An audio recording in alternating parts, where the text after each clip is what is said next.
Friends, আমি শম্পা। আমি বেহালাতে থাকি।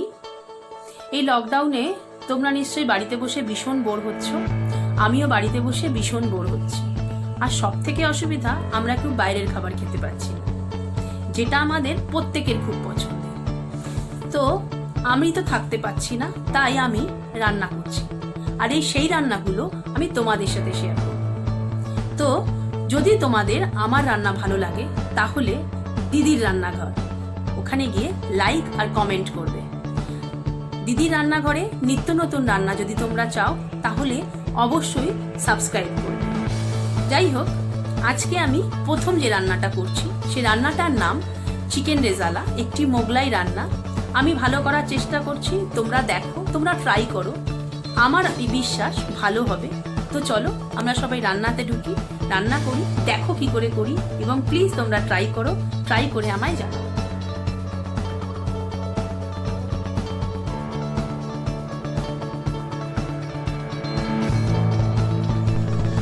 চিকেন রেজালা বানানোর জন্য আমি 1 কেজি চিকেন নিয়েছি। তার সাথে আমি প্রথমে ম্যারিনেট করাটা দেখাচ্ছি। এর মধ্যে আমি দেবো 4 টেবিল স্পুন পেঁয়াজ বাটা,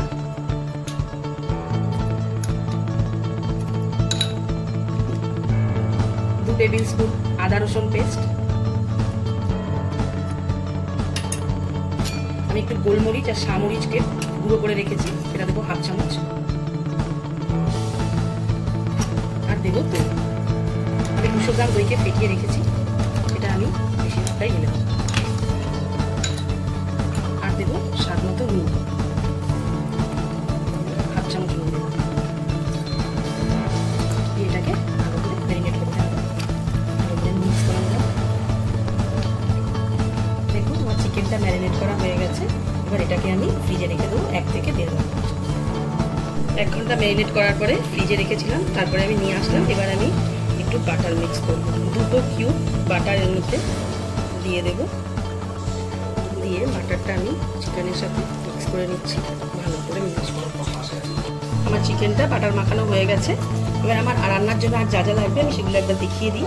আমার লাগবে একটু দই, লাগবে পেঁয়াজ বাটা, লাগবে আদা রসুন বাটা, লাগবে হচ্ছে পোস্ত আর কাজু বাদাম বাটা, একটু গোটা কাজু লাগবে কয়েকটা, পেঁয়াজ কুচুনো, আর একটু বাটার। ফোড়নের জন্য লাগবে আমার 2 তেজপাতা, শুকনো লঙ্কা, গোলমরিচ আর সামরিচ, জয়িত্রী, দারচিনি, লবঙ্গ, এলাচ। আর আমি একটু রান্নায় একটু সাজানোর জন্য আমি কয়েকটা রিং রিং করে পেঁয়াজ কেটে নিয়েছি। এবার আমি রান্নায় চলে যাব। আমি কড়াইতে প্রথমে 4 টেবিল স্পুন সাদা তেল দিয়ে দিলাম। এর মধ্যে দিয়ে দেবো আমি 2 টেবিল স্পুন ঘি। ঘি দিলে মোগলাই রান্না তো স্বাদটা ভালো হয়।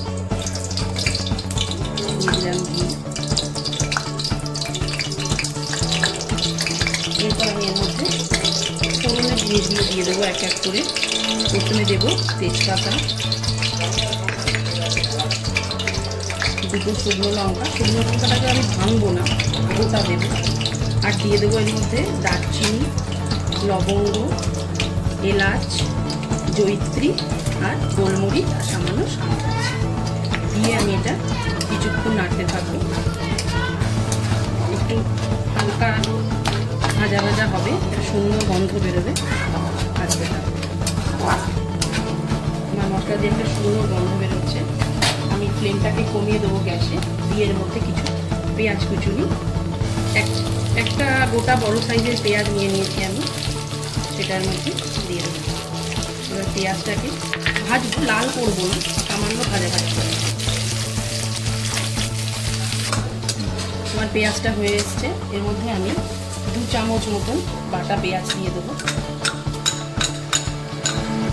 এটাকে আমি এবার এর সাথে নাড়াচাড়া করবো। করার পর আমি একটা ইনগ্রিডিয়েন্ট বলতে ভুলে গেছিলাম, কাঁচা মরিচ আমি কিছু থেতো করে রেখেছি, 4-5টা মতন। আমি ওটাও আপনারা আপনাদের স্বাদ মতন, আপনারা কতটা ঝাল খেতে পছন্দ করেন সেই অনুযায়ী দেবেন। আমি এখানে 4-5টা দিয়েছি। দিয়ে এবার এটাকে আমি ভালো করে একটু ভেজে নেব। ফ্লেমটা একটু বাড়িয়ে নিয়ে এটা আমি একটু ভেজে নেব। পেঁয়াজটা একটু ভাজা হয়ে এসছে, আর 2-1 ভাজলেই হয়ে যাবে। পেঁয়াজটা হয়ে এসছে। এর মধ্যে আমি এবার 1 চামচ মতন আদা বাটা, আদা রসুন একসাথেই বেটেছি, আদা বাটা রসুন বাটা একসাথে দিয়ে দেবো। এর মধ্যে আমি মেরিনেট করার জন্য অনেকটা দই দিয়েছি, আর 1 চামচ মতন দইও এর মধ্যে আমি মিক্স করে দেবো। আপনারা করুন, গন্ধটা ভালো বেরোচ্ছে। মশলাটা আমার ভাজা হচ্ছে। মশলাটা একটু ভাজতে হবে যাতে আদা রসুনের কাঁচা গন্ধটা না আসে, তার জন্য আমি একটু মশলাটা ভালো করে ভেজে নিচ্ছি। এরপরে সেটা আমি চিকেনটা দিয়ে দেবো। ম্যারিনেট করা চিকেনটা আমি একে একে দিয়ে দিচ্ছি।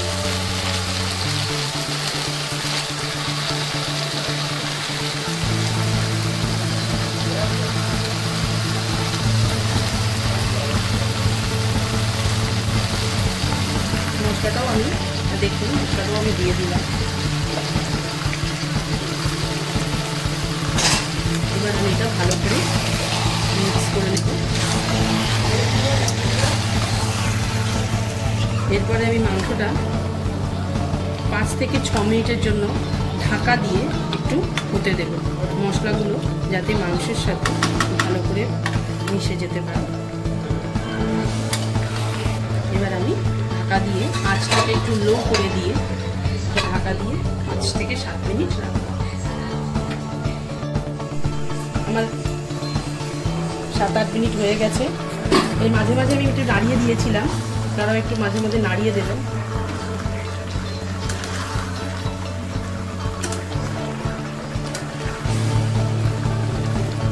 এবার আমি পরের ইনগ্রেডিয়েন্টসগুলো দিয়ে দিচ্ছি।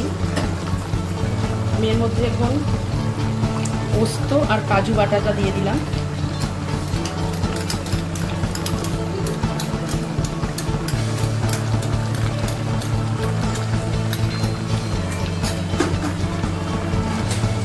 আর একটু গোলমরিচ আর সামরিচ গুঁড়ো 1 চামচ মতো দিয়ে দিলাম।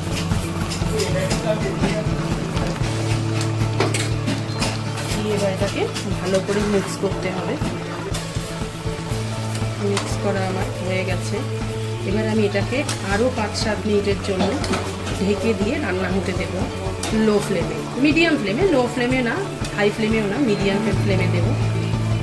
দিয়ে আমি এটা 5 থেকে 7 মিনিট রান্না করবো এবং মাঝে মধ্যে এটাকে ঢাকনা তুলে একটু নাড়িয়ে দিতে হবে, যেহেতু পোস্ত বাটাটা দিয়েছি তলায় লেগে না যায়, তার জন্য একবার মাঝে মধ্যে একটু নাড়িয়ে দিতে হবে।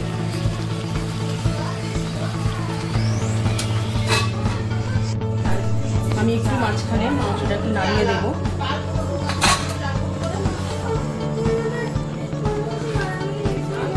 এবং এর মধ্যে আমি যে পোস্ত ধোয়া জলটা রেখেছিলাম সেই জলটা মিক্স করে দেবো। 1 কাপ মতন জল মিক্স করে দেবো, দিয়ে এটা মিক্স করবো। আমি মাংস মাখার সময়ই নুনটা দিয়ে দিয়েছিলাম, নুন আর দিলাম না। এবার আমি আরও 5-7 মিনিটের জন্য এটাকে ঢেকে দেব। আমরা ফিরে এলাম, আমার 7 মিনিট হয়ে গেছে। আমার মাংসটা হয়ে গেছে, দেখুন উপরে তেল ভেসে উঠেছে, ভালো গন্ধও বেরোচ্ছে। এবার আমি মাংসটাকে তুলে নেব এবং এর মধ্যে আমি একটু তড়কা দেব। মাংসটা এবার আমি অফ করে দিলাম, দিয়ে এটা তুলে নিয়ে আমি তড়কা করব। আমি তড়কা দেবো বলে মাংসে কড়াইটা গরম করে এর মধ্যে আমি 2 চামচ মতন বাটার দিয়ে দিচ্ছি।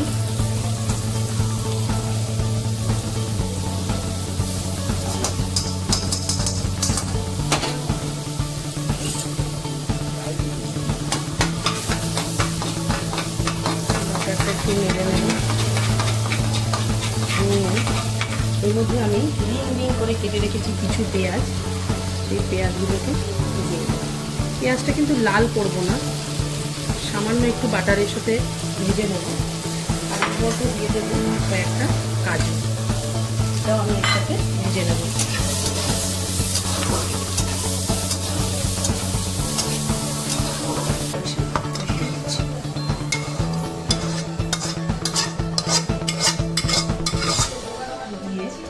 মাংসটা একটু নাড়িয়ে দেবো।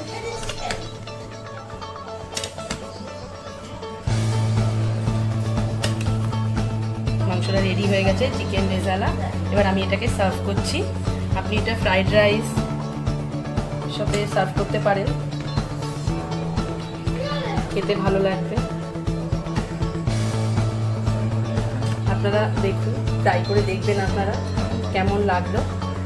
যদি ভালো লাগে তাহলে কমেন্ট বক্সে অবশ্যই কমেন্ট করবেন, লাইক ও শেয়ার করবেন। এবং আমার চ্যানেলটি যদি আরও আপনার রান্না দেখতে চান নিত্য নতুন, তাহলে আমার চ্যানেলটিকে সাবস্ক্রাইব করবেন এবং পাশের বেল আইকনটি প্রেস করে দেবেন।